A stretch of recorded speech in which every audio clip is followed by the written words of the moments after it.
अगला एपिसोड वहीं से स्टार्ट होता है जहां हुर्रम अपने अब्बा की मैयत से लिपटकर बिल्कुल टूट चुकी होती है। उसका दर्द पूरे घर के माहौल को भारी कर देता है, लेकिन कुछ लोग अब भी सिर्फ अपने फायदे और साजिशों के बारे में सोच रहे होते हैं।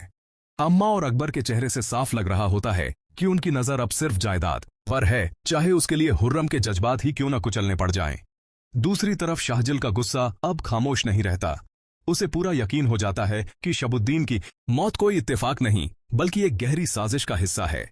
वह ठान लेता है कि इस गेम के हर राज को सबके सामने लाएगा, भले ही उसे अपने ही घरवालों के खिलाफ क्यों न खड़ा होना पड़े। इधर सुफियान और उसके डैडी के बीच फासला और ज्यादा बढ़ जाता है। सुफियान के दिल में छुपा सच अब उबलकर बाहर आने लगता है और लगता है कि वह कोई ऐसा कदम उठाने वाला है जो सबकी जिंदगी का रुख बदल देगा।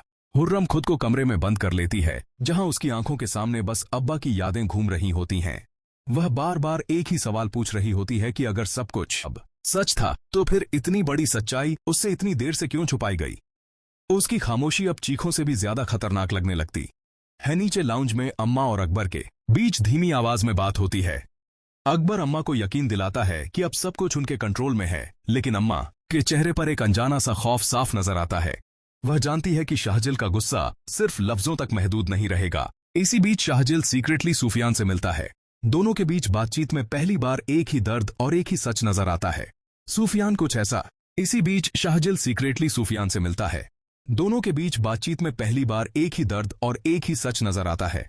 सुफियान कुछ ऐसा बताता है जो शाहजिल को हिलाकर रख देता है और उसे एहसास हो जाता है कि शबुद्दीन की मौत के पीछे सिर्फ एक नहीं बल्कि कई चेहरे छुपे हुए हैं। हुर्रम अचानक नीचे आ जाती है। उसकी आंखों में आंसू नहीं बल्कि एक अजीब सी सख्ती होती है।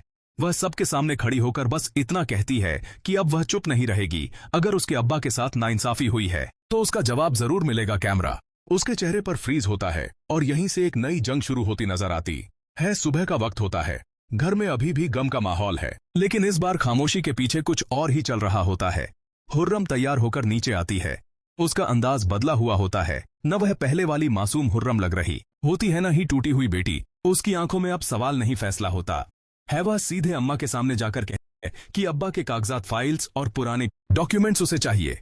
अम्मा पहले तो बात टालने की कोशिश करती है, लेकिन हुर्रम की आवाज में ऐसी सख्ती होती है कि पूरा घर सन्न रह जाता है। अकबर बीच में बोलने आता है, लेकिन शाहजिल उसे वहीं रोक देता है। दोनों की नजरों का टकराव बता देता है कि अब यह लड़ाई सिर्फ लफ्जों तक नहीं रहेगी। दूसरी तरफ सुफियान चुपचाप घर से निकलता हुआ दिखाया जाता है। वह किसी ऐसे शख्स से मिलने जा रहा होता है जो शबुद्दीन के आखिरी दिनों का गवाह था। उसकी एक कासी एक बात से यह साफ होने लगता है कि मौत से पहले धमकियां दी गई थीं और सबूत जानबूझकर मिटाए गए। एक शॉकिंग मोमेंट आता है जब हुर्रम को अब्बा की डायरी मिलती है। डायरी के आखिरी पन्ने पर लिखा होता है एक नाम जो इस पूरे खेल का सबसे बड़ा राज होता है। हुर्रम का चेहरा पहले जम सा जाता है, फिर वह धीरे से डायरी बंद कर देती है। वह नाम हुर्रम के हाथों को कांपने पर मजबूर कर देता है। वह नाम किसी बाहर के दुश्मन का नहीं बल्कि घर के ही एक ऐसे शख्स का होता है जिसका अंदाजा किसी ने सपने में भी नहीं लगाया था। हुर्रम के लिए यह सच उसके अब्बा की मौत से भी ज्यादा दर्दनाक होता है। हुर्रम शाहजिल को अलग से डायरी दिखाती है। शाहजिल पहली बार समझ जाता है कि इस गेम में इमोशन से ज्यादा दिमाग चलाना होगा। वह हुर्रम को समझाता है कि बिना सबूत के कोई भी कदम खतरनाक हो सकता है। दोनों फैसला करते हैं कि पहले पूरी चेन समझी जाएगी, कौन क्यों और कैसे। इधर सुफियान जिस शख्स से मिलने गया होता है वह उसे एक पुराना ऑडियो रिकॉर्ड देता है। रिकॉर्ड में शबुद्दीन की आवाज होती है जो किसी से कह रहा होता है कि अगर उसे कुछ हो गया तो जिम्मेदार कौन होगा। सुफियान समझ जाता है कि अब पीछे हटना मुमकिन नहीं। घर के अंदर अम्मा की बेचैनी बढ़ती जाती है। वह बार बार फोन चेक करती है और अकबर को सख्त हिदायत देती है कि हुर्रम पर नजर रखी जाए, लेकिन अकबर के चेहरे से लग रहा होता है कि वह खुद किसी और डर का शिकार है। अगले सीन में पुलिस स्टेशन दिखाया जाता है। शाहजिल चुपचाप एक एनवेल्प डेस्क पर रखता है। ऑफिसर उसे खोलता है और अंदर से डायरी की फोटोकॉपी और ऑडियो की ट्रांसक्रिप्ट निकलती है। कैमरा शाहजिल के चेहरे पर आता है जो बस इतना कहता है कि अब सच को रोकना किसी के बस में नहीं। ऑफिसर शाहजिल को साफ साफ कह देता है कि बिना सॉलिड प्रूफ के डायरेक्ट अरेस्ट मुमकिन नहीं है, लेकिन इंक्वायरी जरूर शुरू होगी। शाहजिल समझ जाता है कि यह लड़ाई लंबी है, लेकिन अब पीछे हटने का ऑप्शन नहीं। घर में हुर्रम को एक और झटका लगता है जब उसे पता चलता है कि अब्बा के अकाउंट्स और प्रॉपर्टी पेपर्स में छेड़छाड़ हो चुकी है। कुछ इंपॉर्टेंट डॉक्यूमेंट्स गायब होते हैं। हुर्रम का शक और गहरा हो जाता है कि यह सब प्लानिंग के साथ किया गया है ताकि सच कभी सामने ना आ सके। इधर अम्मा और अकबर के बीच टेंशन पीक पर होती है। अकबर गुस्से में अम्मा से पूछता है कि उन्होंने कौन कौन से राज छुपा रखे हैं। अम्मा पहली बार कमजोर पड़ती हुई नजर आती है।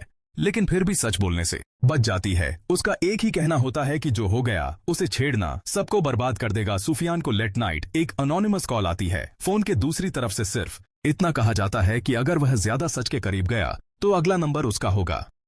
कॉल कट होते ही सुफियान का चेहरा बता देता है कि डेंजर अब बिल्कुल करीब आ चुका है। एपिसोड के एंड पर हुर्रम अब्बा के कमरे में खड़ी होती है। वह उनकी तस्वीर के सामने खुद से वादा करती है कि चाहे पूरी दुनिया उसके खिलाफ क्यों ना हो जाए, वह अपने अब्बा को इंसाफ दिलवा कर रहेगी। कैमरा धीरे धीरे उस तस्वीर पर झूम करता है और बैकग्राउंड में एक आवाज आती है कि सच को दफनाया जा सकता है, मिटाया नहीं। और यहीं एपिसोड खत्म होता है, एक और स्ट्रॉन्ग क्लिफहैंगर के साथ।